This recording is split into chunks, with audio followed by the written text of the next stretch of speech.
اس سے اندازہ ہوا کہ اختلاف رائے اگر اہل اللہ یا علماء سے ہو جائے اور ہو دیانت یعنی حجت بھی ہو کوئی مذاقہ نہیں، لیکن بے ادبی یا تمسخر یا تضحیق یہ کسی حالت میں جائز نہیں، اس لیے کہ بہرحال وہ عالم دین ہے جس سے آپ اختلاف کر رہے ہیں، اس کا مقام اور منصب نیابت رسول کا ہے، وہ نائب رسول ہے، اس کی عظمت واجب ہوگی۔ آپ امام ابی حنیفہ کے فقہ پہ عمل کرتے ہیں، 50 مسئلوں میں خلاف کرتے ہیں امام شافعی، لیکن ادنا درجے میں بے ادبی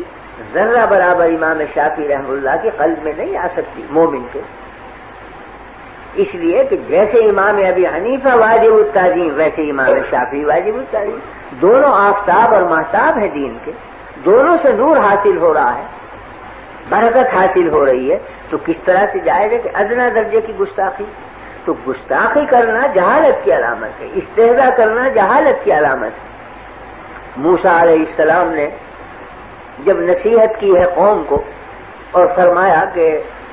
یہ فلاں مقتول زندہ ہو جائے گا اگر بچڑے کا ذبح کر کے اس سے ملا دو، تو بنی اسرائیل کہتے ہیں کہ اتتخذنا ہزوا، کیا آپ مذاق کر رہے ہیں، زندگی کر رہے ہیں ہماری ساتھ، کہاں بچڑا، کہاں اس کا ذبیحہ، کہاں مقتول کی لاش کو ملانے سے زندہ ہو جانا، کیا تعلق بچڑے کو اور زندگی کو؟ اتتخذنا ہزوا، کیا مذاق کرتے ہیں؟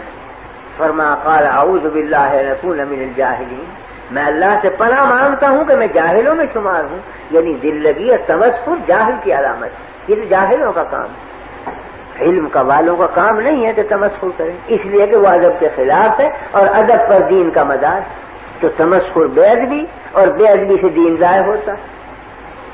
تو ایک ہے رائے کا اختلاف، ایک ہے کسی عالم سے مسلک کا اختلاف، لیکن ایک ہے اس کی بے ادبی، اختلاف جائز ہے، بے ادبی کسی حالت میں جائز نہیں۔ میں نے حضرت مولانا تھانوی رحمۃ اللہ علیہ کو دیکھا، مولانا احمد رضا خان صاحب مرحوم سے بڑا اختلاف، بہت سی چیزوں میں اختلاف، کہیں قیام کے مسئلے میں، کہیں عرس کے، کہیں میلاد کے، لیکن جب مجلس میں ذکر آتا تو فرماتے مولانا احمد رضا خان صاحب مرحوم، یہ فرماتے۔ ایک دفعہ مجلس میں بیٹھنے والے ایک شخص نے کہیں بلا مولانا کے احمد رضا کہہ دیا، حضرت نے ڈانٹا اور خفا ہوئے، فرمایا عالم تو ہیں اگرچہ اختلاف ہے رائے کا، تم منصب کب کی بے احترامی کرتے ہو، کس طرح جائز؟ رائے کا اختلاف اور چیز ہے، ایک عالم کی عزت کرنا اور چیز، تو بہرحال وہ حجت سے اختلاف کر رہے ہیں، یہ الگ چیز ہے کہ ہم اس کو خطا سمجھتے ہیں، ہم اس کو صحیح نہیں سمجھتے، لیکن جب وہ ایک حجت رکھتے ہیں غلط یا صحیح، تو حجت سے اختلاف کرنے کا حق حاصل ہے اہل علم کو، اس پہ توہین کا کیا مطلب، بے ادبی کا کیا مطلب؟ یہ برا سمجھا کہ لفظ مولانا نہ لگایا اسے، حالانکہ مولانا تھانوی رحمۃ اللہ علیہ کے مد مقابل تو مولانا چھوڑ گئے انتہائی گستاخی سے یاد کرتے ہیں، مگر مولانا اہل علم میں سے تھے، وہ تو نام اگر علم کا آیا تو ادب ضروری سمجھتے، چاہے مخالف ہو چاہے بالکل معاند بھی ہو، مگر ادب کا رشتہ ہاتھ سے نہیں چھوڑتے۔ میں نے سنا واقعہ حضرت مولانا محمد قاسم صاحب رحمۃ اللہ علیہ نانوتوی کا کہ دہلی میں قیام تھا تو حضرت کے خدام میں تھے وہاں چند حضرات مقیم، ایک تو حضرت شیخ الہند مولانا محمود حسن صاحب موجود تھے، دوسرے شاگرد مولانا احمد حسن صاحب محدث امروہی وہ بھی وہاں موجود تھے، حاجی امیر شاہ خان صاحب مرحوم وہ بھی حضرت کے خدام میں تھے، وہ بھی موجود تھے۔ تو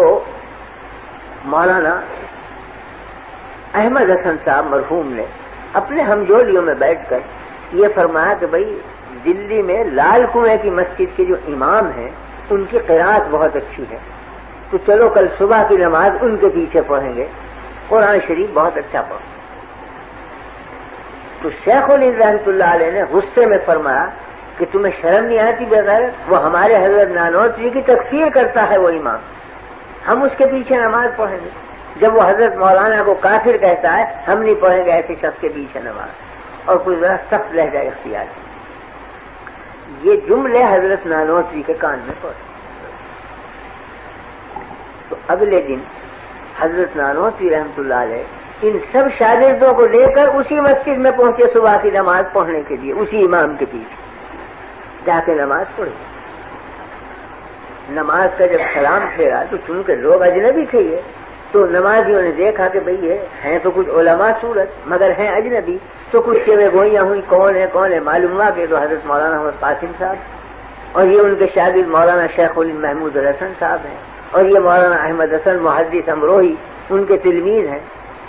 اب امام کو سخت حیرت ہوئی کہ میں تو انہیں رات دن کافر کہتا ہوں اور یہ نماز پڑھیں آج۔ تو خود بڑھے وہ امام اور کہا کہ حضرت میں آپ کی تکفیر کرتا تھا اور میں آج شرمندہ ہوں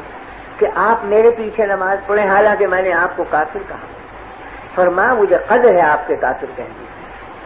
اور میں آپ کی اور زیادہ عزت بڑھ گئی میری نگاہ میں کیونکہ آپ نے کافر کہا مجھے۔ کیوں؟ اس واسطے کہ آپ کو یہ روایت پہنچی کہ میں توہین کرتا ہوں رسول اللہ صلی اللہ علیہ وسلم کی، تو آپ کی غیرت ایمانی کا یہی تقاضا تھا کہ آپ مجھے کافر کہیں۔ ہاں البتہ شکایت اتنی ہے کہ وہ روایت غلط پہنچی، روایت کی تحقیق کر لینی چاہیے تھی کہ میں نے کی بھی ہے توہین یا نہیں، لیکن بہرحال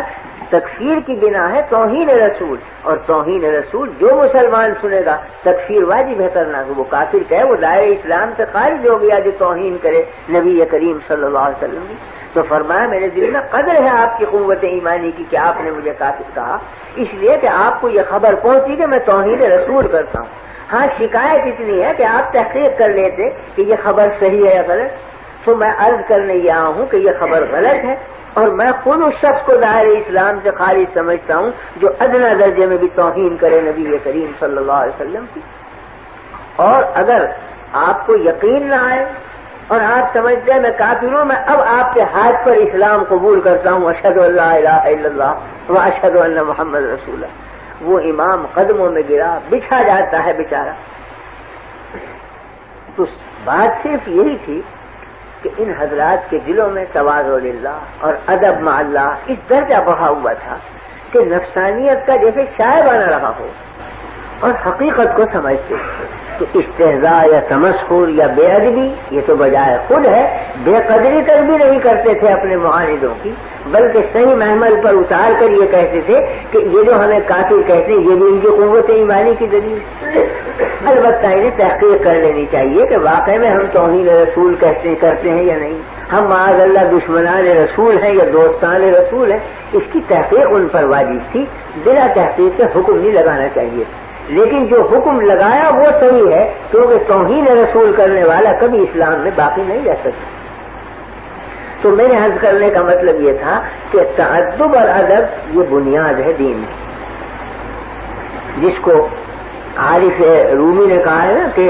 الخدا فاہم توفیق ادب، بے ادب محروم مان فضل رب۔